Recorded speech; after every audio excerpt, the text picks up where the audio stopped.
Langsung aja kita kenali nih, apa sih webinar series Chemical Engineering itu, Casey? Oke, webinar series Chemical Engineering merupakan sebuah rangkaian webinar yang diselenggarakan oleh Program Studi Teknik Kimia UKWMS. Webinar ini berkolaborasi dengan Badan Riset dan Inovasi Nasional. Webinar ini diadakan setiap bulannya dari bulan April hingga Agustus. Nah, webinar series ini juga merupakan pre-event dari CECC 2025. Untuk tahu apa itu sebenarnya CECC, jangan pergi kemana-mana dan tunggu sampai akhir. Teman-teman, webinar ini rutin tiap bulannya dan terdapat kesempatan untuk mendapatkan souvenir bagi peserta yang beruntung. Syaratnya cukup dengan mengisi form presensi yang nanti akan dibagikan di kolom chat Zoom dan tentunya memperhatikan webinar hingga selesai. Jadi jangan sampai telat ya, teman-teman. Benar banget Kak Vio. Nah, sebelum mulai, Ibu, Bapak, dan teman-teman dimohon kesediaannya untuk open cam dulu yuk.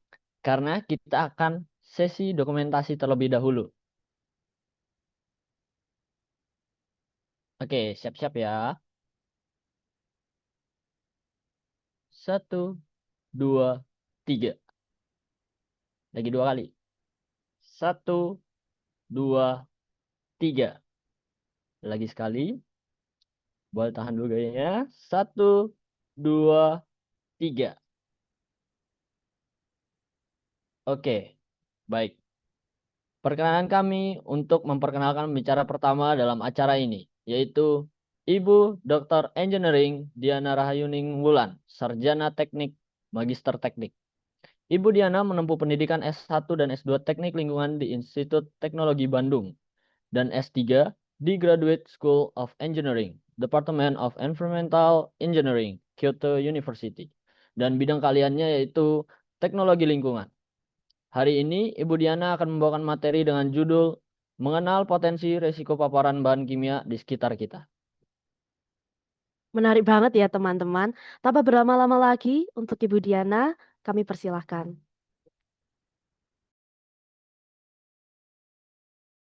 Baik, terima kasih Mas Casey dan juga Mbak Fiorina sudah memperkenalkan diri tadi.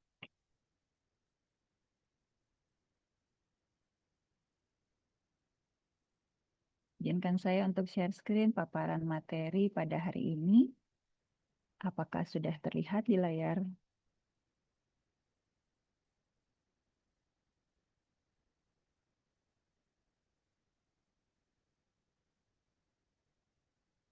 Apakah sudah terlihat, Mas Casey?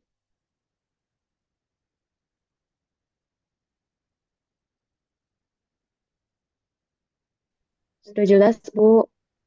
Oh iya, baik, terima kasih. Selamat pagi, Bapak, Ibu, dan rekan-rekan sekalian. Senang rasanya untuk bisa bergabung pada sharing session ya pada hari ini di webinar series Chemical Engineering. Jadi pada kesempatan ini saya dari Pusat Riset Lingkungan dan Teknologi Bersih BRIN ingin sharing sedikit tentang apa sih potensi risiko paparan bahan kimia di sekitar kita. Karena sepertinya kita tidak mungkin ya untuk menghindari interaksi yang terjadi antara kita di keseharian dengan bahan-bahan apa saja yang ada di lingkungan kita.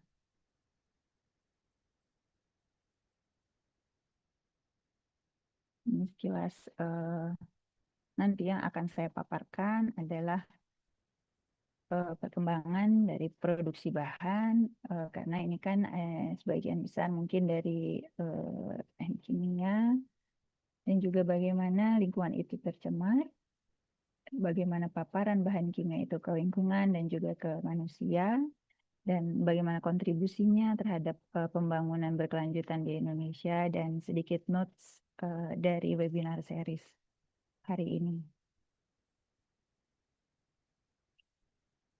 Jadi latar belakang populasi secara global ya ini semakin meningkat. Pada tahun ini di Indonesia saja sudah mencapai 270 juta jiwa ya.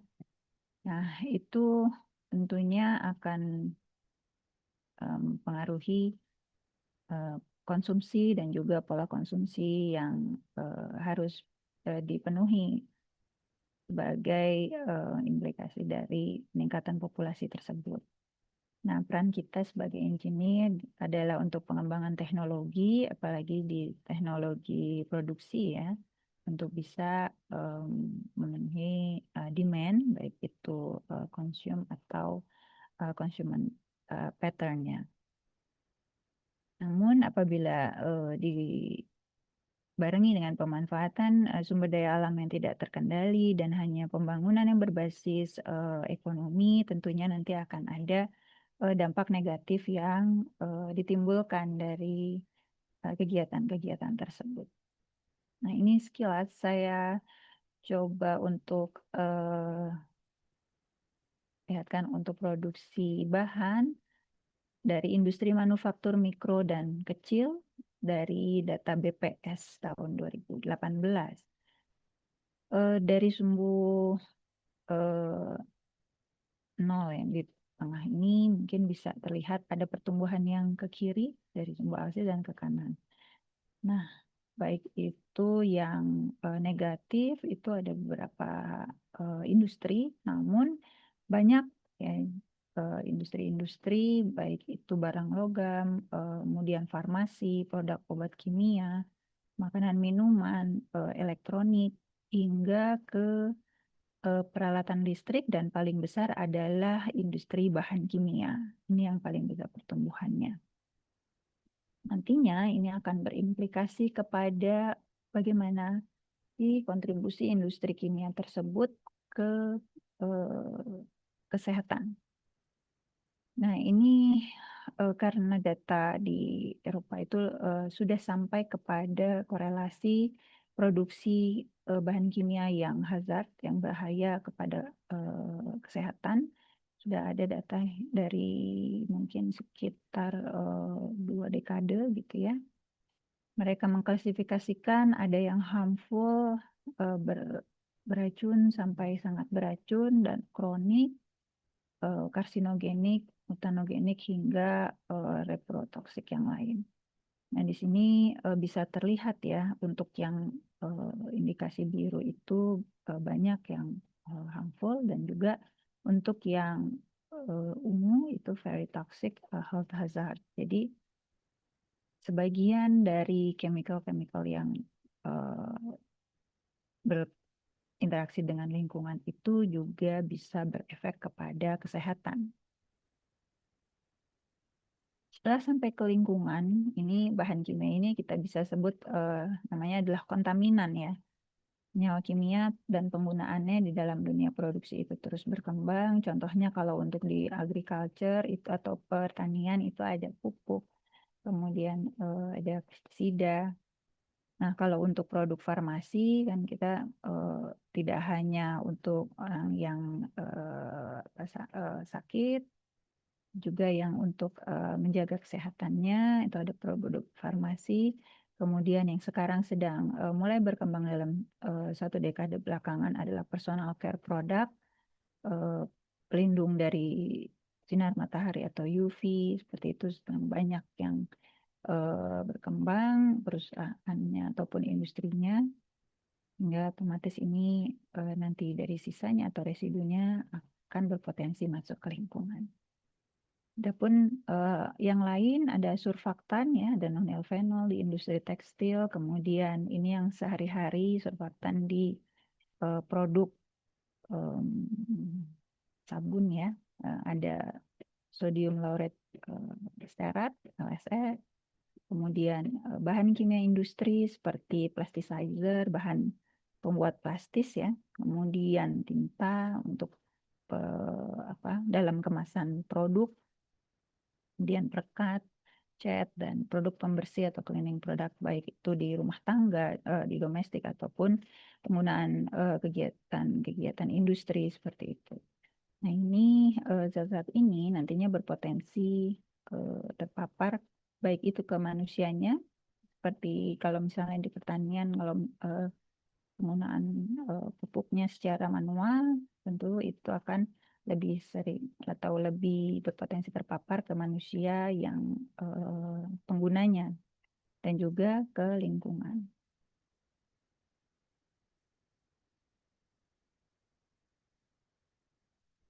Ini sekilas bagaimana paparan bahan kimia ke lingkungan dan juga manusia. Jadi kalau misalnya untuk visualisasi ini ada satu badan air atau sungai, di mana kalau misalnya di hulunya itu terjadi kegiatan manusia, misalnya ada pertanian ataupun ada suatu industri atau pengolahan air limbah sekalipun, di bagian hulunya tentu nanti residunya yang misalnya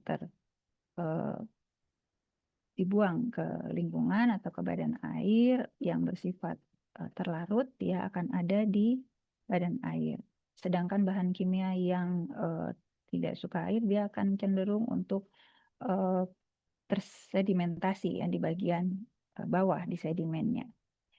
Otomatis di badan air ini kan ada juga biota-biota akuatik yang hidup di sana ya, baik itu yang ngayang seperti bentos ataupun yang levelnya yang lebih tinggi seperti ikan seperti itu, dan juga tanaman-tanaman air lainnya. Ini tentu saja apabila nantinya masuk ke dalam rantai makanan akan sampai juga paparannya ke konsumen yang level atas. Ini sebagai contoh untuk penggunaan produk bahan kimia agriculture ya. Jadi data hingga 2018 ini menunjukkan peningkatan untuk pestisida terdaftar yang di Indonesia ya. Ini ada sekitar mungkin 13 lebih senyawa. Apakah ini nanti akan terdeteksi di lingkungan? Nah, ini pentingnya kegiatan-kegiatan riset yang dilakukan baik itu di badan atau institusi riset ataupun di universitas. Jadi berdasarkan hasil riset tahun 2020 di sini ada sekitar 31 ya pestisida ini untuk khususnya untuk di Citarum Hulu yang sudah banyak penelitiannya. Di sana ada 31 pestisida yang digunakan petani. Nah, di tahun 2023 ini untuk tempat daerah ataupun area yang lebih sama dari jenis piretroid. Ini adalah salah satu contoh insecticide ya yang digunakan petani di sana, ternyata terdeteksi beta-siflutrin atau supermetrin, juga ada di sana deltametrin dengan konsentrasi hingga 0,01 ppm. Nah, dalam analisis risiko kesehatan, nanti akan ada diperhitungkan mana yang bersifat dia kronik, akut, ataupun yang karsinogenik, ataupun yang non-karsinogenik. Setelah diperhitungkan, ternyata beta-siflutrin yang hadir di sana mempunyai efek yang kronik, walaupun dia non-karsinogenik. Nah, mungkin rekan-rekan sekalian lebih familiar dengan bahan-bahan kimia yang sering dipakai ya, misalnya yang UV filter. Pelembab ini saya ambil contohnya dari toko retail yang ada di salah satu di Indonesia. Di sini ada klaimnya adalah membantu melindungi kulit dari pengaruh buruk sinar matahari. Kalau sunscreen mungkin sounds familiar, tapi kalau octylmethoxycinamate mungkin hanya beberapa orang saja yang familiar dengan bahan-bahan kimia tersebut. Bahkan Erosus root ekstrak mungkin lebih tidak familiar dibandingkan dengan ekstrak bengkoang seperti itu. Nah, itu adalah bahan sinama tadi adalah salah satu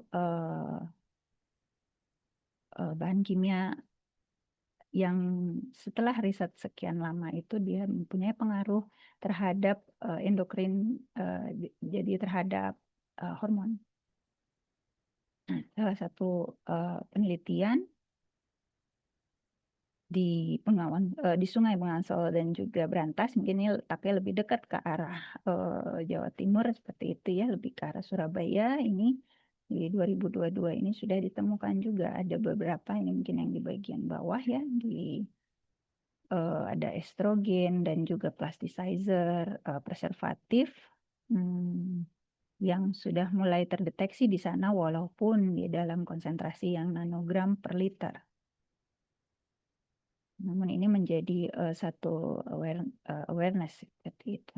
Nah, bagaimana sih rute paparan ke manusia? Jadi ada 3 ya yang umumnya menjadi rute atau pathway paparan ke manusia, itu lewat inhalasi atau saluran pernafasan, melalui oral atau saluran pencernaan, dermal atau kontak kulit.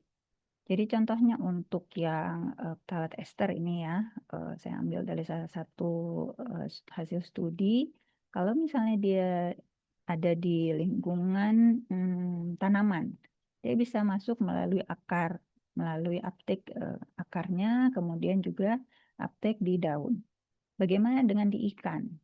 Dari ikan itu bisa masuk melalui insangnya atau dermal kontak melalui kulitnya.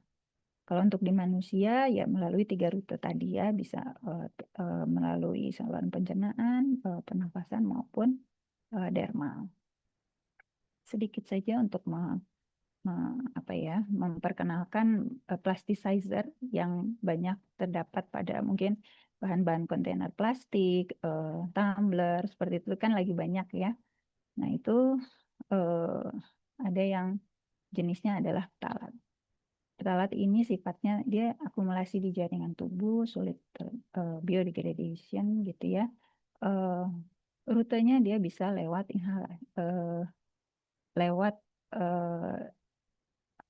makanan, kemudian absorpsi melalui kulit itu dari baju dan juga pernafasan.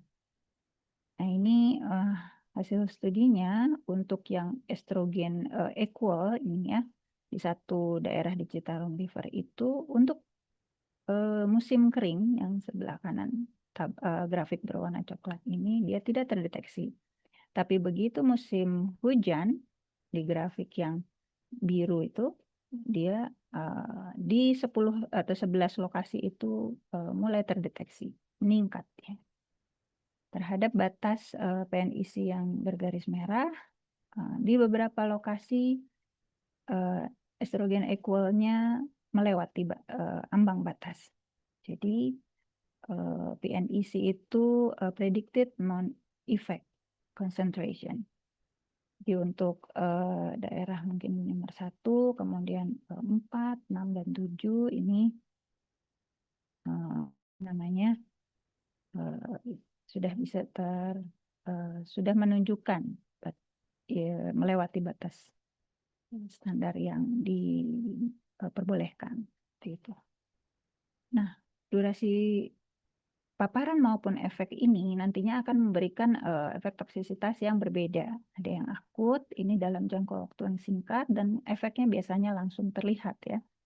Kemudian yang subkronis atau subakut, dia efeknya jangka menengah, sedangkan yang kronis ini paparannya lebih panjang, kemudian efeknya seringkali tertunda, tidak terlihat seketika, tapi pada waktu durasi 5 tahun, 10 tahun, itu baru bisa terlihat. Dan seringkali pemulihannya mungkin lebih kecil kemungkinannya ataupun memakan waktu yang cukup lama. Ini saya berikan contohnya untuk surfaktan nonilfenol ya. Ini batas untuk efek konsentrasi terhadap 10% sampel itu di konsentrasi 5,79 ppb ya, mikrogram per liter. Tapi untuk senyawa lain, jadi beta-siflutin ini kan insektisida yang tadi ditemukan di sungai, di Citarum itu mempunyai nilai yang jauh lebih rendah. Tapi artinya apa? Artinya dengan semakin kecilnya nilai batas ini dia kan semakin berbahaya, makin cepat menimbulkan efek akutnya. Nah, toksisitas berdasarkan jenis efek yang ditimbulkan, ini ada 3 jenis, ada toksisitas teratogenik yang menyebabkan cacat lahir atau gangguan perkembangan pada embrio atau janin selama kehamilan, misalnya seperti itu.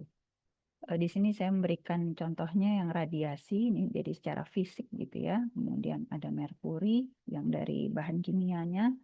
Kemudian alkohol yang melalui saluran pencernaan. Jadi yang diminum seperti itu mempengaruhi efek teratogenik. Untuk yang toksisitas mutagenik ya, mutagenik ini mutasi pada DNA-nya, contohnya adalah dari asbestos. Jadi sudah ada himbauan untuk tidak menggunakan atap asbes pada perumahan ataupun industri atau pabrik ya. Kemudian juga nikotin pada rokok ini sebenarnya sudah dilarang karena bisa menyebabkan mutasi pada DNA. Nah, untuk toksisitas berikutnya adalah karsinogenik. Ini mungkin yang lebih sering didengar ya, efek yang dapat menyebabkan kanker. Di sini sebagai contoh adalah logam berat arsen. Arsen ini biasanya ada di tanah, tapi bisa terangkat itu pada saat entah itu mining, itu secara tidak langsung akan ikut terangkat juga. Dan apabila tanahnya dipergunakan untuk pertanian, itu otomatis nanti tanamannya bisa menguptake ya arsen itu ke dalam tanaman. Kemudian juga asbestos dan tadi EDC, endocrine disruptor compound, mostly karsinogenik. Ini dia menunjukkan saja bahwa sudah banyak, ini adalah total publikasi ya, jadi sudah banyak riset-riset yang dilakukan terhadap EDC, bahwa EDC ini bisa menimbulkan neoplasia, berisiko terhadap pertumbuhan jaringan yang di luar biasanya, terutama paling banyak adalah di breast ya, kemudian di prostat, paling sedikit adalah di ovari. Ini lokasi yang paling banyak Amerika ini artinya sudah banyak diteliti di sana. Gitu. Tapi untuk yang di Asia ini masih sedikit sekali penelitian yang bergerak di ranah ini.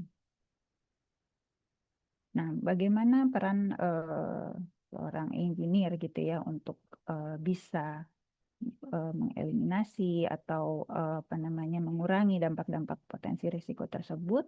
Nah, di Indonesia khususnya untuk Bappenas sendiri sudah mencanangkan program produksi dan konsumsi berkelanjutan. Salah satunya adalah dengan industri hijau. Jadi diharapkan bahan kimia yang digunakan adalah lebih safe, lebih aman, kemudian limbahnya bisa diolah, bahan-bahannya bisa diminimisasi sehingga risiko-risiko itu bisa dikurangi. Nah, dari segi informasi juga sebenarnya itu akan lebih transparan kepada konsumen. Baik, sedikit notes dari webinar kali ini. Jadi, hendaklah kita jika berkedudukan sebagai produsen, menjadilah produsen yang bijak, dan juga jika kita menjadi konsumen, jadilah konsumen yang cermat. Bagaimana? Contohnya adalah dalam suatu produk misalnya. Sebagai produsen tentunya harus terus update tentang pengetahuan bahan ya. Bagaimana bahan-bahan yang nantinya akan digunakan. Ini contoh dari kosmetik misalnya, bahan kimianya apa-apa saja yang akan digunakan, bahayanya seperti apa. Karena produk-produk ini nantinya juga pastinya konsumennya tidak orang yang jauh. Mungkin keluarga kita, saudara kita gitu ya, yang terdekat dengan kita. Jadi jadilah produsen yang bijak dan konsumen yang cermat yang juga update terhadap pengetahuan bahan di sekitarnya. Itu saja yang bisa saya sampaikan pada webinar series kali ini. Terima kasih atas kesempatannya. Baik, terima kasih Ibu Diana atas materinya. Keren banget ya Casey dan teman-teman semua. Kita jadi sama-sama mengerti bahwa ternyata bahan-bahan yang kita pakai dalam kehidupan sehari-hari ternyata bisa bersifat toksik bagi lingkungan maupun kembali lagi kita ke manusia. Maka dari itu kita salah satunya sebagai konsumen, kita harus cermat terhadap bahan-bahan yang kita gunakan sehari-hari. Apakah itu nanti bisa bersifat toksik terhadap lingkungan atau terhadap kita, gitu. Gimana, Casey? Bener banget nih, Kak Vio. Nah, sekarang kami buka untuk sesi tanya jawab dan kepada peserta yang masih penasaran atau tertarik dengan materi Ibu Diana tadi, dipersilahkan bertanya dengan cara raise hand, lalu open cam dan open mic, serta bisa juga melalui kolom chat di Zoom ini.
Oke, di sini ada pertanyaan dari Dea. Selamat pagi, Ibu. Ya. Ingin bertanya, apa saja bahan kimia dalam sunscreen yang berpotensi bahaya bagi kulit maupun kesehatan, serta bagaimana batas aman penggunaannya?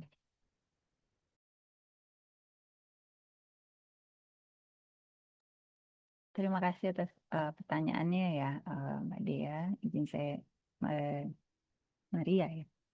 Izin saya coba jawab ya. Jadi karena ada banyak riset ya yang dilakukan. Dulu ada bahan pemutih yang instan seperti itu, bahwa kalau di dalam kosmetik ini menggunakan sunscreen ini atau pemutih ini akan segera terlihat hasilnya.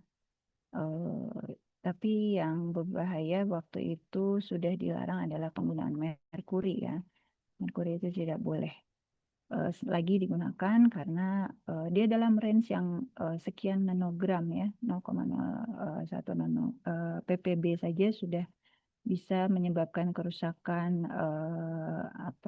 jaringan kulit atau jaringan dermal dan arah syaraf.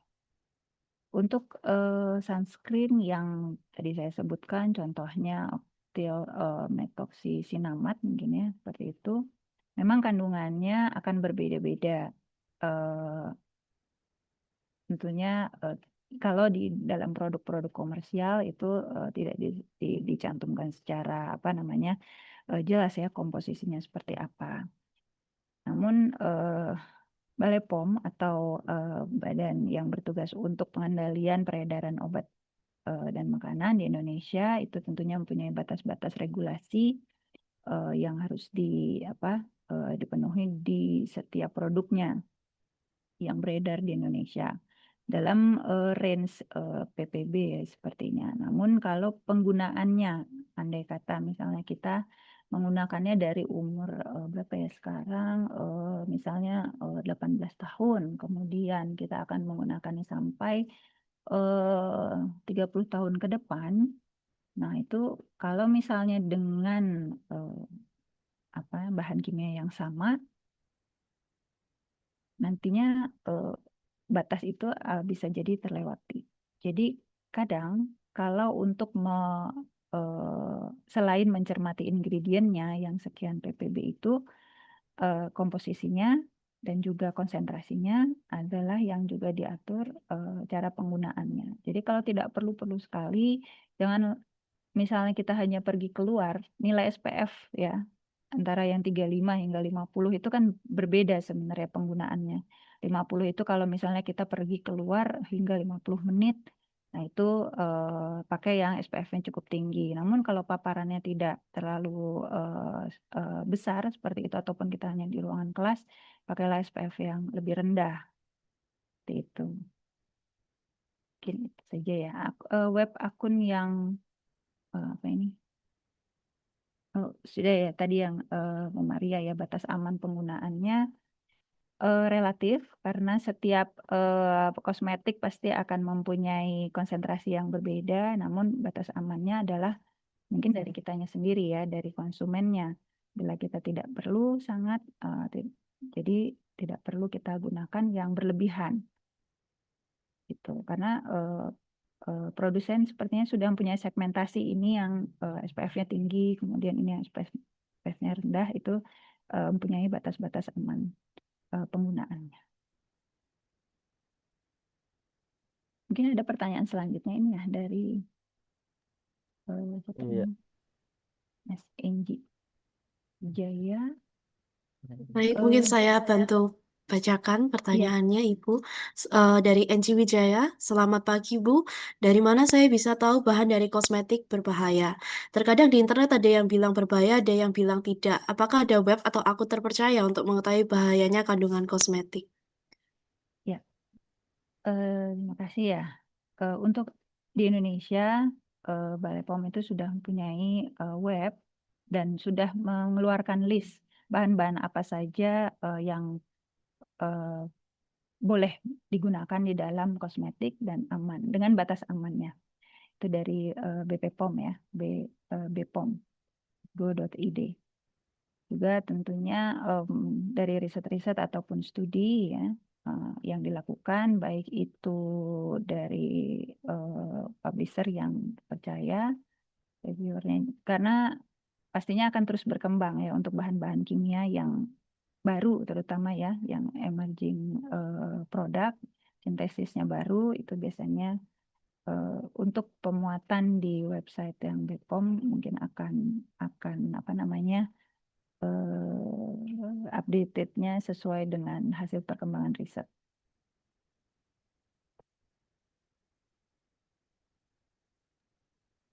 Oke, di sini ada Baik, yang ingin ada yang bertanya raise lagi. hand. Felicia, silahkan open cam dan open mic, bisa langsung bertanya. Oh, sorry, Kak, bisa open cam kok. Ya, nggak apa-apa. Jadi, terima kasih atas kesempatannya untuk bertanya. Perkenalkan, nama saya Felicia. Saya ingin bertanya tentang bagaimana sih cara kita mengurangi resiko paparan bahan kimia. Meskipun di hidup ini kita tuh kan nggak bisa luput ya dari paparan bahan kimia. Tapi gimana cara kita mengurangi resiko tersebut? Seperti yang telah dijelaskan tadi, bahwa kita itu dapat terpapar dari aspek manapun, seperti dari baju, makanan, bahkan alat yang digunakan sehari-hari seperti botol minum maupun tempat makan. Bahkan meskipun kita telah menghindari, kita kan nggak luput ya dari beli makanan di luar ataupun makan di luar tanpa masak sendiri. Mungkin untuk segi kita makan di luar, itu kan mungkin tidak menggunakan plastik. Karena kan menurut saya makan menggunakan bahan yang ada plastiknya itu dapat meningkatkan resiko terkena tumor maupun kanker. Karena tidak food grade. Lalu tentang skincare yang ada bahan berbahayanya, gimana cara mengurangi resiko paparan bahan kimia yang berbahaya seperti itu untuk mengurangi resiko terkena penyakit seperti tumor atau kanker. Sekian dari pertanyaan saya, terima kasih. Baik, terima kasih Mbak Felicia atas pertanyaannya. Sekarang ini sudah banyak ya pengetahuan baik lewat media sosial ya terutama, tapi lagi-lagi kita harus mencari sumber yang tepat gitu ya untuk bisa menerapkan pola hidup sehat. Membawa tumbler sendiri boleh, tapi nanti diisinya dengan temperatur yang sesuai dengan penggunaan. Jadi betul tadi bahwa sebaiknya untuk menghindari bahan-bahan yang terutama untuk rute saluran pencernaan seperti itu ya. Bahan-bahan yang kita pakai dihindari yang berbahan plastik. Apalagi untuk digunakan makan yang panas, suhunya tinggi. Nah, seperti itu baiknya dengan bahan gelas ataupun sendok yang dari stainless. Untuk apa namanya menghindari paparan yang lebih jauh memang tidak bisa kita menghindari ya. Tapi banyak riset yang sudah menyebutkan bahwa untuk paparan-paparan plasticizer yang tidak sengaja masuk ke dalam tubuh kita itu bisa kita keluarkan. Jadi tubuh kita itu mempunyai kemampuan ekskresi melalui keringat. Jadi kalau kita menerapkan pola hidup dengan olahraga yang rutin, itu sudah terbukti beberapa plasticizer itu bisa terbawa keluar, baik itu melalui urin maupun melalui keringat. Dan yang lebih efektif melalui keringat. Jadi kalau misalnya rekan-rekan kalian rajin berolahraga, itu juga salah satu upaya untuk bisa mengeluarkan toksin dari tubuh. Itu sebagai salah satu contohnya. Banyak hal ya sebenarnya yang sekarang sudah sudah shifting menuju ke pola hidup sehat. Saya ya berikan respect tadi untuk Mbak Felicia juga yang sudah mempunyai pengetahuan seperti itu. Nah, cukup kan?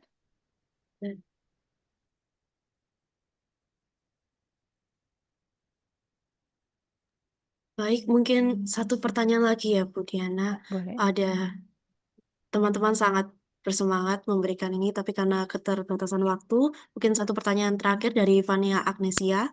Selamat pagi Bu, saya Fania. Mohon maaf saya ingin bertanya, tadi kan dijelaskan salah satu contoh paparan bahan kimia ke lingkungan dan manusia adalah sungai. Maka upaya apa yang bisa kita lakukan untuk meminimalisir dampak paparan bahan kimia di sungai sehingga tidak semakin luas? Terima kasih. Baik, terima kasih Mbak Fania.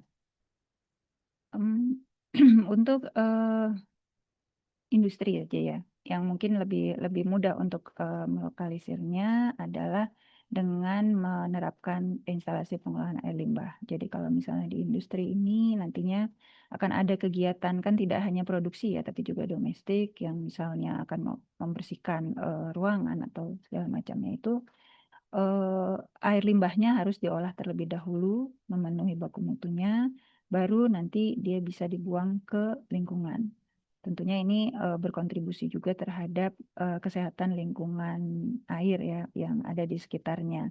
Karena air sungai ini juga nantinya akan bersiklus, nantinya akan berpengaruh juga terhadap penyediaan air bersih bagi misalnya dalam closed loop yang tadi adalah bagi industrinya. Itu juga selain minimisasi potensi dari bahan yang dipilih untuk produksi ya. Jadi kalau misalnya sudah sampai di akhir dari produksinya, maka harus menerapkan instalasi pengolahan air limbah sebelum itu dibuang ke lingkungan. Tentunya proses pengolahan air limbahnya harus disesuaikan dengan karakteristik dari air limbah yang dihasilkan dari produksi. Itu contoh dari sisi industri ya. Mungkin itu. Baik, terima kasih Bu Diana. Mungkin satu pertanyaan terakhir ya Bu, boleh ya Bu? Soal mungkin ada sedikit waktu dan pertanyaannya cukup menarik dari Michelle. Selamat pagi Bu, saya Michelle ingin bertanya, bagaimana caranya agar bahan kimia pada sisa produk kosmetik yang saya buang tidak mencemari lingkungan? Apakah ada hal yang perlu saya lakukan sebelum membuangnya langsung? Nah, oke, menarik ya Mbak Michelle. Tapi saya yakin kalau di Surabaya itu ada TPST. Jadi sisa kosmetik kalau di saya di Kota Bandung ya itu masuknya ke penanganan limbah B3 dan ini tidak boleh dibuang langsung sebenarnya ke TPA ya. TPA itu harusnya hanya untuk sisa kegiatan domestik yang organik seperti itu. Tapi kalau untuk sisa baik itu sisa kosmetiknya maupun kemasannya harusnya sudah ada disalurkan ke pengumpulan entah itu di TPST atau di bank sampah terpadu biasanya mereka menyediakan konter khusus untuk pengumpulan sisa-sisa produk kosmetik. Kemasannya pun sebaiknya disalurkan ke pengumpulan limbah B3 yang domestik seperti itu ya. Jadi jangan langsung dibuang ke tempat sampah biasa yang dibuang ke TPA itu. Saya yakin Surabaya lebih maju ya ininya TPST-nya. Itu sebagai contoh saja.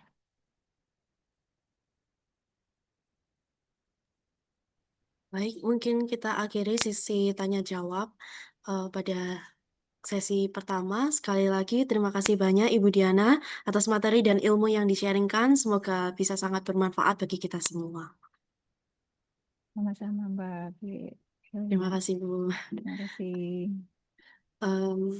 Tanpa berlama-lama lagi, perkenankan kami untuk memperkenalkan pembicara kedua kita di webinar ini, yaitu Kak Awan Setiawan, Dr. of Philosophy. Sekarang Kak Awan sedang bekerja sebagai R&D Engineer di Taiwan Semiconductor Manufacturing Company, TSMC, dengan bidang keahliannya adalah semiconductor dan thin film. Kak Awan menempuh pendidikan S1 Teknik Kimia di Universitas Katolik Widya Mandala Surabaya dan S3 di National Taiwan University of Science and Technology, NTUST, Taiwan. Pada hari ini, Kak Awan akan membawakan materi berjudul Engineering the Future from Academic Research to Semiconductor Professional. Untuk Kak Awan, kami persilahkan.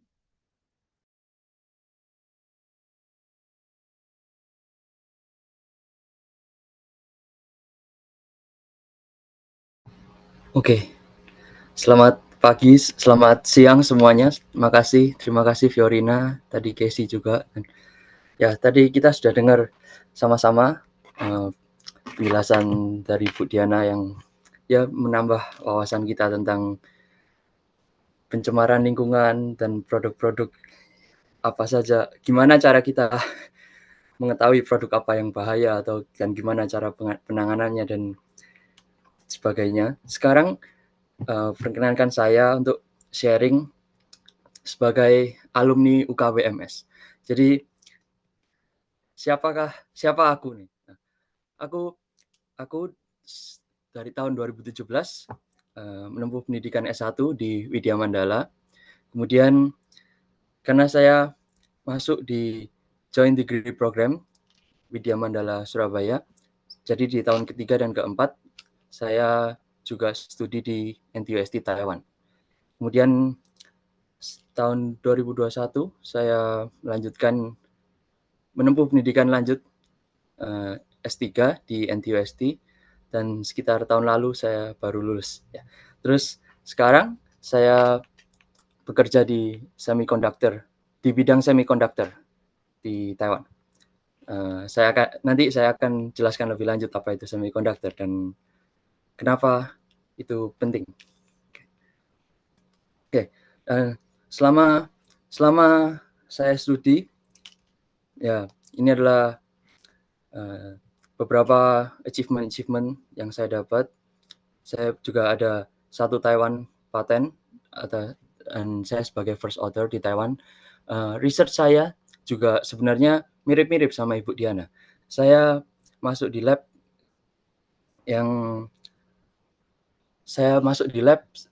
wastewater treatment dan gas separation, dan saya mengerjakan topik tentang wastewater treatment dengan menggunakan nanofiltration membrane. Ya, kemudian ini adalah beberapa achievement saya.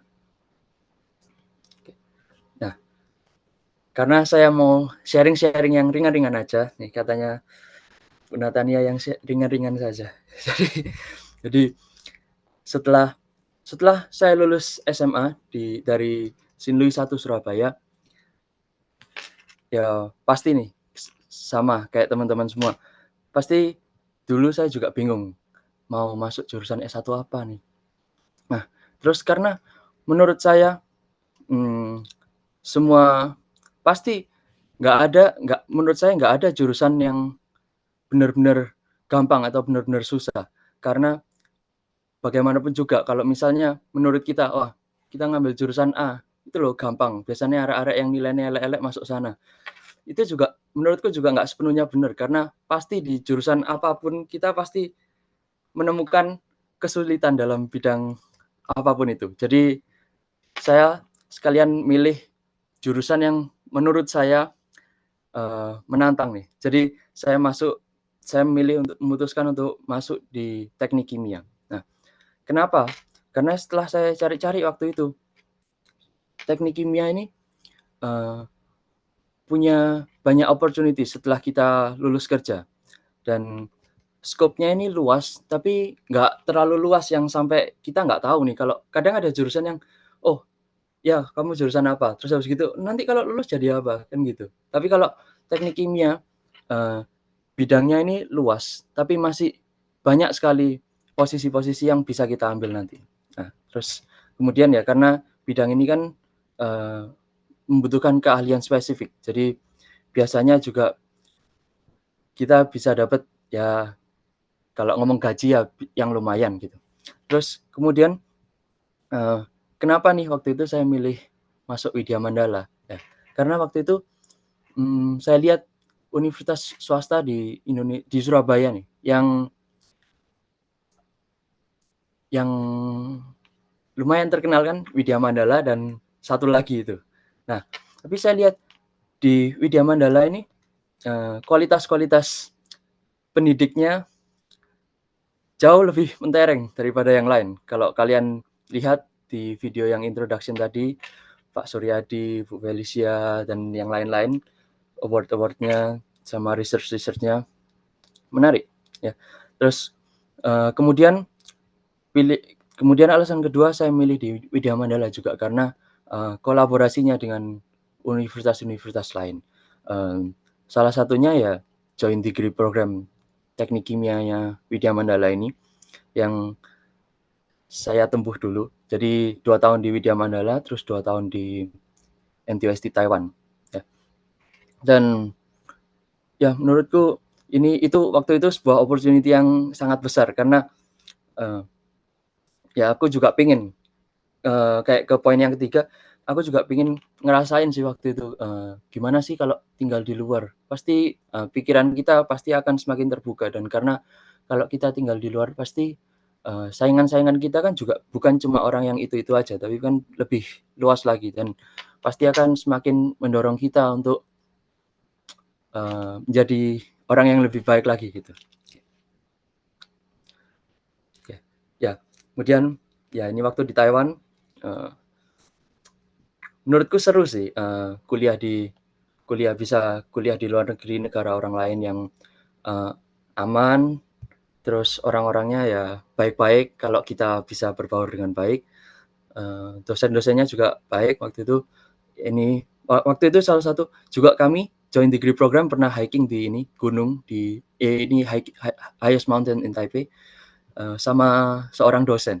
Jadi asik juga sih. Oke, ya ini. Dan juga kalau kita melakukan research di negara lain yang lebih maju, kita juga punya resource yang lebih banyak untuk bisa publish paper, untuk transfer ilmu ke satu sama lain juga ya. Terus kalau nih misal sekarang teman-teman semua sudah masuk di teknik kimia gitu. Sekarang misal kalian belum tahu kalian mau milih expertise apa. Kalian belum tahu kalian mau milih jurusan apa nih gitu. Nah, kalau ini pengalaman saya dulu ya. Yang pertama, pilih topik apa yang buat kalian tertarik. Misal karena kan teknik kimia ini skopnya luas sekali. Jadi misal ada yang drug delivery atau energy atau waste management, atau misal yang lebih keren misalnya kayak plasma technology atau simulation modeling dan sebagainya. Kita harus tahu dulu apa yang buat kita tertarik.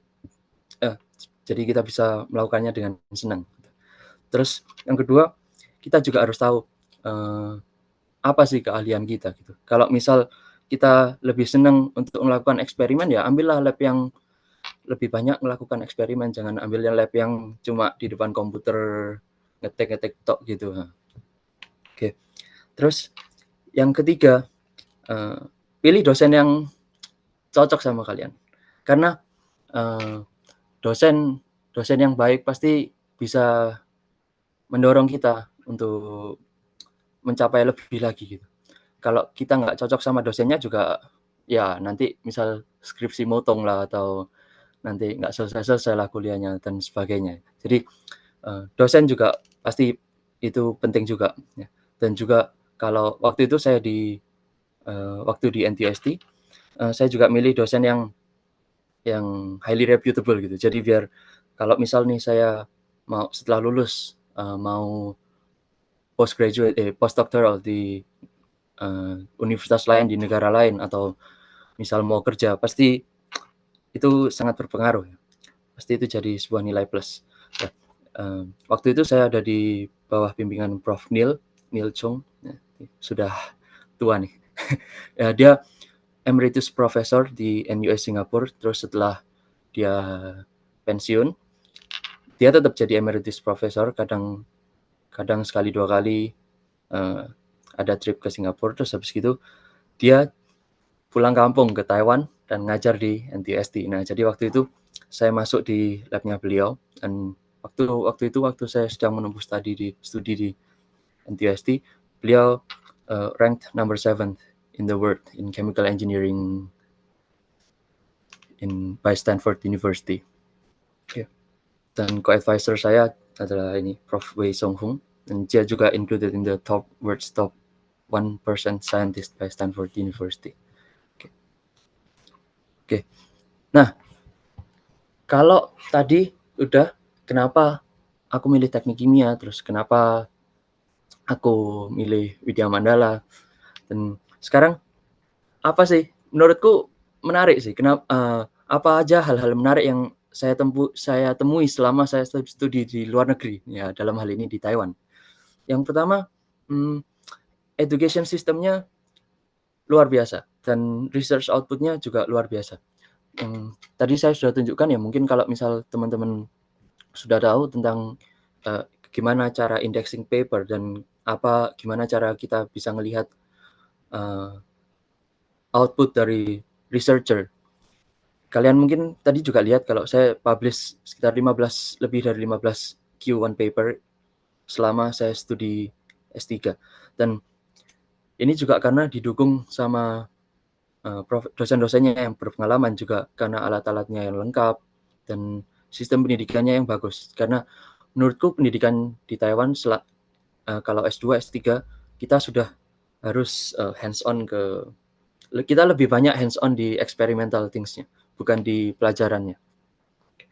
Yang kedua, ya negara ini aman dan sistem healthcare sistemnya bagus sekali.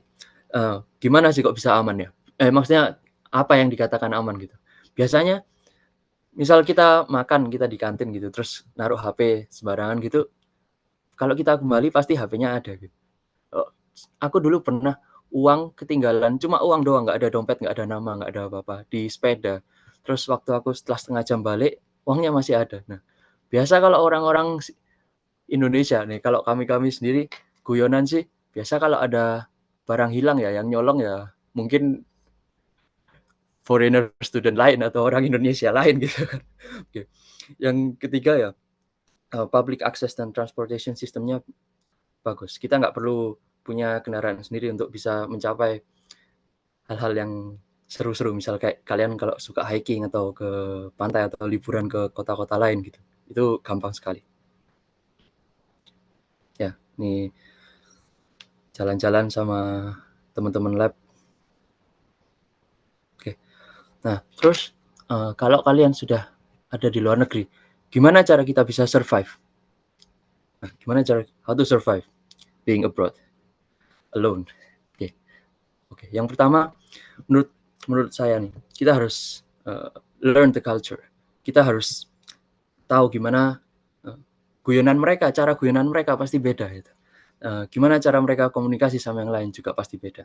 Nah, terus jadi kita harus pintar-pintar adaptasi dan belajar gitu, dan observasi gimana kita bisa memposisikan diri kita. Yang kedua juga, kalau kita ada di negara lain yang bahasanya nggak sama, kayak bukan Inggris ya, nah kita juga harus belajar bahasa mereka lah, paling nggak sedikit-sedikit ya, paling nggak bahasa-bahasa yang general. Sama kayak kalau kalian ada nih mahasiswa yang bukan dari Pulau Jawa, bukan dari Surabaya, terus nggak bisa ngomong bahasa Jawa, pasti dibuat guyonan sama temennya dan nggak bisa benar-benar berbaur. Atau kalau setelah berbaur lama pasti kamu juga bisa adaptasi bahasa Jawa. Nah, jadi kamu juga nggak boleh limiting yourself to say that you cannot learn any other language like Chinese because it's difficult. Tapi kita harus selalu challenge ourselves. Dan jadi ke poin ketiga, kita jadi kalau kita bisa learn the culture dan kita bisa know the language, kita bisa get along with other people. And I think this is the one thing that will the things that differentiate the successful student abroad and the lonely survivor abroad. Karena kalau kita sendirian ya kita bosen, kita bingung, kita bisa nggak punya teman untuk sharing, nggak ada apa-apa, pasti juga nggak enak, pasti pingin pulang terus saya. Oke. Terus setelah lulus S1 atau bahkan setelah lulus S3, apa yang buat saya menetap masih menetap di negara lain, di Taiwan ya saat ini. Yang pertama, karena di sini kebetulan masih banyak opportunities untuk lulusan chemical engineering, dan ya pasti kalau ngomong kerjaan juga pasti ngomong uang. Nah, menurutku uangnya juga lebih besar di sini gitu. Jadi aku memutuskan untuk stay di sini. Dan ketiga adalah kalau di Indonesia, kita kalau lulusan S1, S2, S3, ya pasti kita adalah lebih, kalau misal kita lulusan S2 pasti kita lebih senior. Tapi kalau di tempat saya, kalau kalian lulusan S1, S2, S3, level kalian ketika masuk itu sudah beda dan gajinya sudah juga lebih tinggi daripada yang lain. Dan kebetulan karena saya ada di semiconductor industry dan saya ada di TSMC. Ini logonya kalau kalian pernah lihat. Kalau belum nanti saya akan perkenalkan bentar aja. Oke. TSMC ini adalah perusahaan yang produksi chip-chip untuk HP, mobil, server, dan lain-lain. Misal kalau kalian punya iPhone, nah yang produksi otaknya HP itu dan misal memorinya, itu bisa jadi TSMC. Jadi peluangnya sangat besar, dan karena dia kan konsumennya global, jadi gajinya juga mengikuti mungkin standar global. Karena saya juga pernah hitung-hitung nih, kapan hari kalau saya lulus S2, kalau saya pindah ke Australia, karena waktu itu saya tertarik pindah ke Australia, ternyata saya bisa nyimpen lebih banyak kalau saya tetap menetap di sini, walaupun ya negaranya nggak sementereng Australia gitu. Oke. Nah, apa sih semiconductor itu? Nah, gambaran singkat aja. Kalau kalian pernah belajar konduktor sama insulator, nah semiconductor ini barang transisional di tengah-tengahnya. Jadi dia kadang bisa jadi konduktor, kadang bisa jadi insulator. Nah, karena sifat ini, kita bisa memprogram kapan dia bisa jadi konduktor, kapan dia bisa jadi insulator, dan ya itu kan basic thing of computer ya. Jadi di mana ada barang elektronik pasti most probably di situ ada semiconductor. Jadi ini hal yang sangat esensial in our daily life, tapi mungkin kita nggak tahu. Oke, kenapa semiconductor itu penting? Nah, karena kalau kita punya HP, kita punya komputer, kita punya smartwatch, kita punya di smart home pasti ada. Mungkin bahkan nggak di smart home, kalau misalnya kalian punya jam digital aja, itu kan pasti ada konduktor, ada insulator. Jadi ini sebenarnya hal yang ada di mana aja, gitu. Dan marketnya pasti nggak pernah berhenti. Oke. Nah, itu juga salah satu hal kenapa saya shift setelah lulus, saya milih ke semiconductor.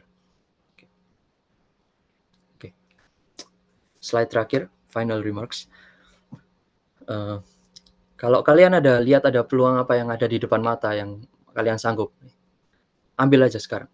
Jangan limit diri kalian sendiri. Toh ada juga misal nih, kapan S1 di NTUST, nilai jelek soro, ngulang terus molor juga lulus ya. Terus habis gitu setelah itu dia juga bisa lanjut S2 sampai lulus, terus sekarang juga kerja aman-aman aja. Karena apa? Kita harus selalu always try harder. Kita harus fight for ourselves. Ya. Terus kemudian kalau misalnya kita bilang, oh ekonomiku mungkin kurang beruntung daripada yang lain. Sebenarnya tenang aja sih. Kalau misal nih kalian kan sudah S1, misal kalian S1 di manapun atau kalian S1 di Teknik Kimia Widya Mandala. Nah, nanti S2-nya kalian bisa karena di NTUST misal atau di Taiwan atau di negara lain itu banyak yang menawarkan scholarship. Nah, seperti saya waktu dulu di NTUST S2, S3, saya juga nggak keluar uang apa-apa karena mereka ngasih scholarship, terus setiap bulan kita dikasih uang. Anggap aja kalau misalnya kalian lulus S1, misal dapat berapa? Misal dapat sekitar 5 juta kalau di Surabaya. Kita kalau misal S2 di negara orang, misal di Taiwan, kita juga nggak usah keluar uang apa-apa dan digaji kok. Anggap aja kita kerja tapi malah dapat gelar gitu. Nanti kita malah setelah lulus bisa dapat peluang yang lebih banyak lagi. Oke. Atau misal selagi studi kita juga bisa ambil part time. Nah, atau kita juga bisa minta tanya profesor kalau misal ada hal apa yang kita bisa kerjakan, misal kita bisa buat review paper, atau kita bisa jadi research assistant biar bisa dapat uang lebih banyak. Oke, jadi sekian presentasi dari saya. Apakah ada pertanyaan?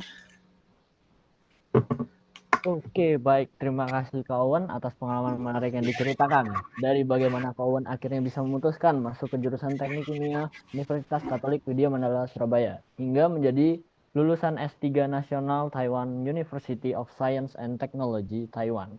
Tentunya pengalaman Kak Owen juga menginspirasi kami semua. Dan tentunya untuk adik-adik SMA di sini diberikan arahan bagaimana cara kalian memilih jurusan perkuliahan kalian nantinya.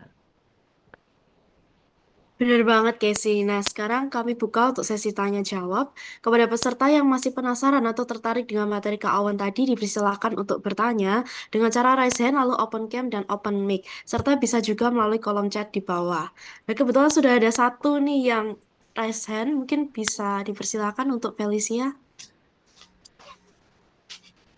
Oke, thank you buat kesempatannya untuk bertanya. Mau nanya tentang limbah semiconductor seperti chips. Itu kan di dalam pembuatan semiconductor ini kan ada logam berat, ada asam, ada alkali sebagai limbah. Nah, kira-kira gimana sih cara kita itu buat mengolah limbah ini agar tidak mencemari lingkungan? Karena kan untuk logam berat, asam, alkali, dan lain-lainnya itu sangat mencemari lingkungan. Gimana caranya kita tuh tidak terlalu merusak lingkungan dengan adanya semiconductor ini? Thank you. Oke, thank you Felicia pertanyaannya. Oke, ya ini menarik. Benar, jadi di semiconductor industry pasti ada banyak limbah-limbah apapun itu. Jadi saya nggak in charge di bagian pengolahan limbahnya, tapi tapi menurut apa yang saya tahu, memang benar. Jadi ada limbah yang bersifat asam itu mereka sudah sendirikan. Mereka sudah kategorikan sendiri setelah selagi dalam prosesnya. Kalau yang keluar waktu itu asam, mereka masuknya ke jalur yang asam gitu. Nah, terus kalau untuk gimana cara mereka memprosesnya, kemungkinan besar menurut saya pasti pakai membran. Ya, sama kayak topik research saya di S3. Jadi kami di bidang membran itu ada yang namanya nanofiltration, ada yang namanya ultrafiltration, ada yang namanya reverse osmosis. Nah, atau misal membrane distillation. Nah, ini bedanya adalah salah satu course tekniknya beda. Yang kedua itu range-nya beda. Jadi kalau misal logam berat, lihat logam berat molar mass-nya berapa. Terus misal dia hydrated radius-nya berapa. Kalau misal karena radius misal karena diameternya misal logam berat itu, kalau kita kering sama basah pasti beda. Nah, karena beda ini, kadang kita juga pakai sistem filtrasi yang berbeda. Kalau misal logam berat ini saya pernah juga ekstraksi lithium sama magnesium itu pakai nanofiltration bisa. Nah, tapi kalau misal karena ada juga sodium chloride atau misal logam lain. Enggak, kalau copper masih agak besar sih. Kalau misal logam lain kecil banget gitu, kita mungkin bisa pakai reverse osmosis atau mungkin pervaporation atau teknik-teknik lain yang lebih suitable. Jadi harus disesuaikan juga tekniknya, sama kita harus sesuaikan. Kan gini, limbah-limbah itu ada kecampur semua, misal magnesium kecampur sama lithium, terus kecampur sama sodium chloride. Nah, kita kadang nggak bisa cuma satu stage saja. Jadi misal ada magnesium sama sodium chloride. Nah, kita mungkin stage pertama bisa pakai nanofiltration untuk menghilangkan magnesiumnya. Jadi kita ambil magnesiumnya tuh. Nah, itu habis itu bisa dipakai lagi mungkin. Nah, terus setelah itu kan berarti si sodium chloride-nya. Nah, sodium chloride-nya kita bisa hilangkan pakai misal reverse osmosis. Jadi itu ada tahap-tahapannya gitu. Ya. Mungkin itu aja yang bisa aku jawab.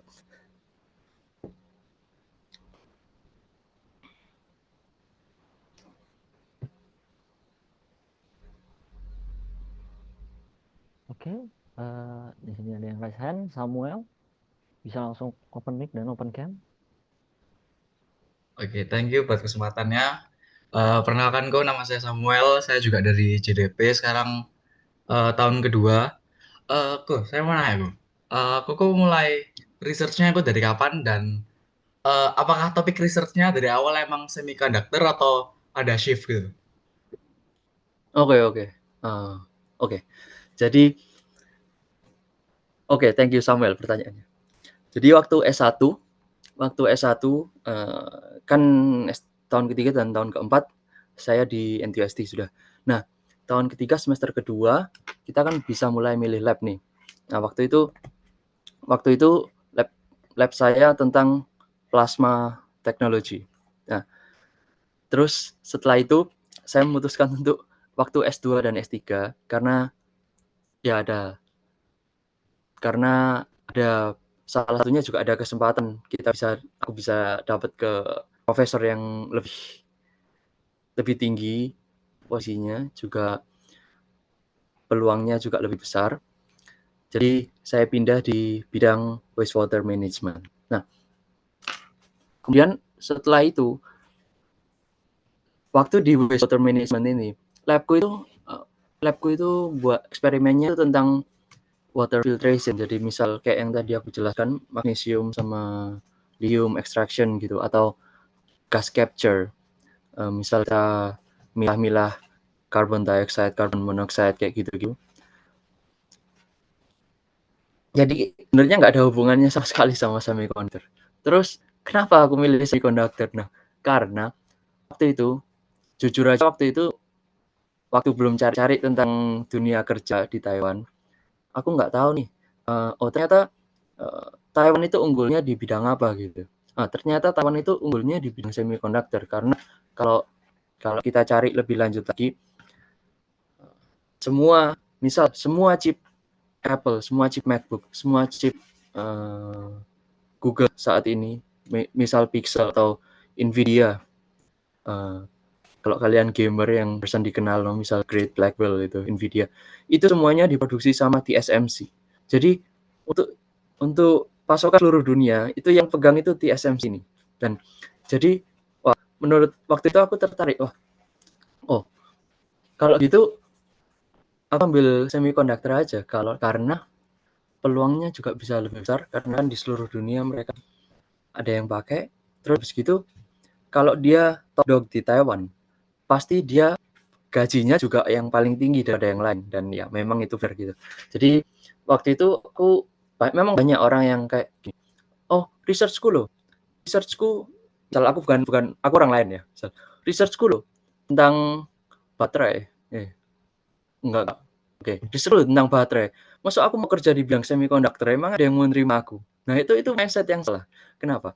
Karena biasa recruiter itu mereka itu lihat kalian capable-nya, kalian se-capable apa, misal kalian untuk beradaptasi, untuk belajar, dan kalau misal mereka ngelihat background-nya lo cocok, misal background-nya lo chemical engineering juga, kita juga butuh yang chemical engineering, terus selama kamu belajar outputmu banyak. Jadi mereka kan juga tahu, oh pasti anak ini juga bisa adaptasi dengan baik, juga anak ini bisa ya punya kapabilitas untuk itu lah gitu.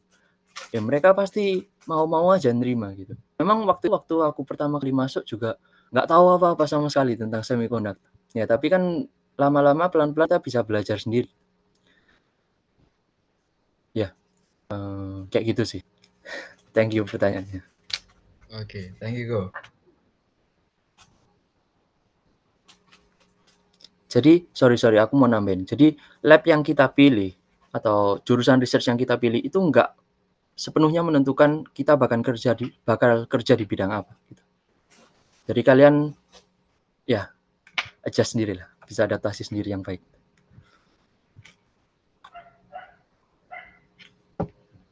Baik, Kak Owen, ini ada satu pertanyaan terakhir dari Keisha.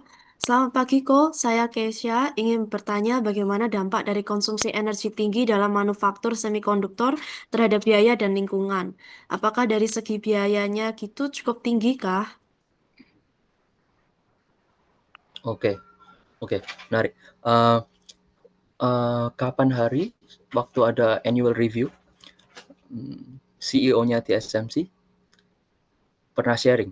Jadi beliau pernah sharing bahwa kalau trennya untuk produce semiconductor ini selalu scale up terus. Kayak tren saat ini, karena kalau misal sekarang kan kita ada di generasi untuk machine learning gitu. Jadi kita pasti butuh chip yang kapabilitasnya lebih lagi.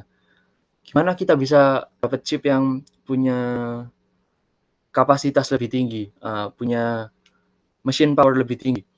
Itu kita harus embed sebanyak mungkin transistor, atau bahasa awamnya kalau kita punya ini kotak segini, kita kan harus bisa isi barang sebanyak-banyaknya. Jadi kita harus bisa scale down.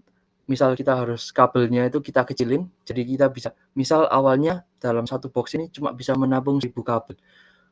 Kita setiap tahun selalu scale up, misal setiap tahun jadi 1000, jadi 2000, terus besok jadi 10.000 gitu. Nah, kalau kita selalu scale up kayak gini, ini memang ada problem. Karena apa? Karena bahkan daya listrik untuk satu Taiwan ini nggak akan mungkin kuat untuk membiayai itu. Nah, kalau ya aku bukan internalnya dari TSMC, tapi kalau dengar ya mereka mungkin mengatasi hal ini dengan misal bangun pabrik-pabrik lain kayak di US, di Europe gitu. Mereka sekarang lagi bangun. Ya, dan biayanya pasti sangat tinggi. Pasti sangat tinggi, tapi kalau ngomongin biaya, apa efeknya ya? Mungkin efeknya ke profit ya. Mungkin kalau ngomong efeknya ke profit sih selama ini masih aman-aman aja sih, karena kan ya kita hidup di mana-mana teknologi, jadi dan semakin lama makin banyak. Jadi mereka pasarnya juga masih banyak sekali, lingkupnya masih luas sekali.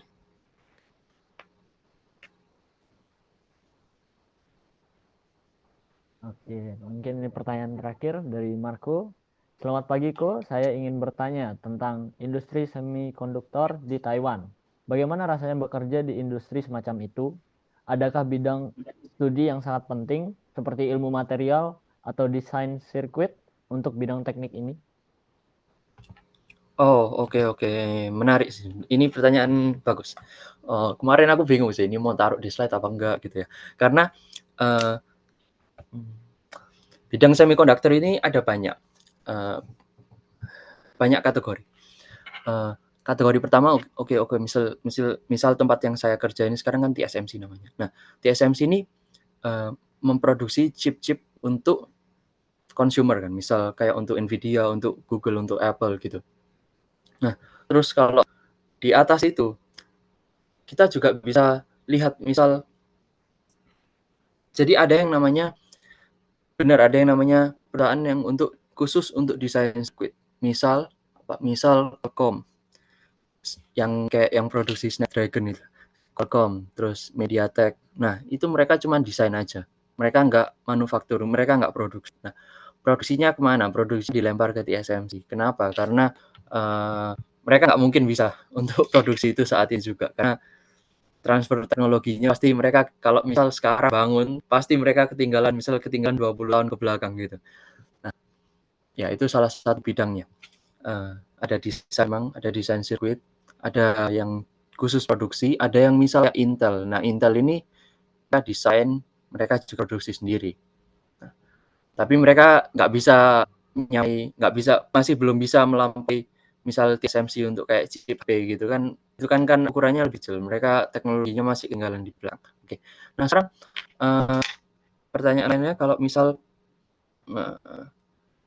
apa ada bidang studi yang sangat penting untuk masuk semiconductor di Taiwan? Kalau misal kamu masuk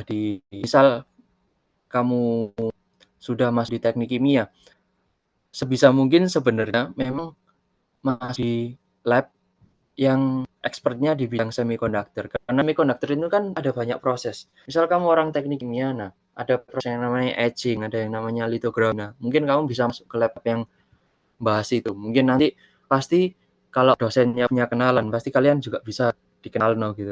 Kalau mau kerja ya mungkin bisa lebih gampang usah nyari-nyari sendiri bidangnya. Nah, ya itu satu. Terus kalau misal kalian belum masuk di teknik kimia atau misal sudah teknik kimia terus misal sudah lulus S1 belum tahu mau S2 apa. Nah, kalau misal mau semiconductor sebenarnya lebih disarankan ke electrical engineering. Electrical engineering nggak kayak electrical engineering tapi yang khusus untuk semiconductor gitu. Atau ada juga sebenarnya jurusan di Taiwan yang khusus semiconductor. Jadi semiconductor engineering apa gitu. Kalau kamu bisa cari-cari ya. Oke. Mungkin itu aja jawaban dari aku. Baik, terima kasih Kak Owen. Mungkin kita akhiri sesi tanya jawab pada hari ini. Terima kasih sekali lagi untuk materi dan ilmu yang telah di-sharingkan. Semoga dari yang telah Kak Owen berikan dapat bermanfaat bagi kita semua. Oke, thank you Fiorina, thank you Casey, juga Ibu Bapak dosen yang lain. Oke, karena sesi materi sudah selesai, sekarang silakan teman-teman bisa mengisi form presensi yang dibagikan di kolom chat Zoom.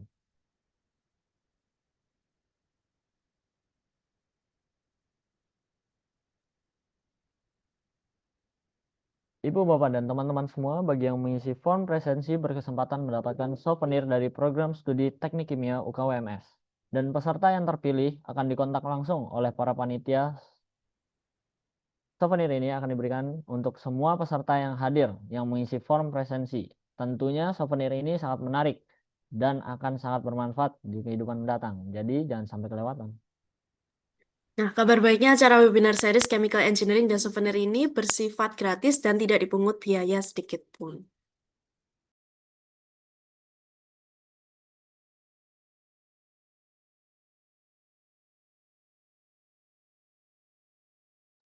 Nah, webinar series Chemical Engineering ini merupakan pre-event dari CECC. Mungkin dari teman-teman ada yang belum tahu tentang CECC, maka dari itu izinkan kami untuk memperkenalkan CECC dan keseruannya.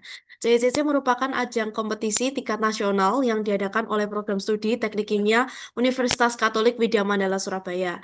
CECC ada untuk mengasah kemampuan siswa dan siswi SMA maupun SMK sederajat dalam mengembangkan dan menuangkan ide-ide inovatif mereka. Tahun ini CECC mengusung format baru berupa gelar karya tulis ilmiah atau KTI. CECC tahun ini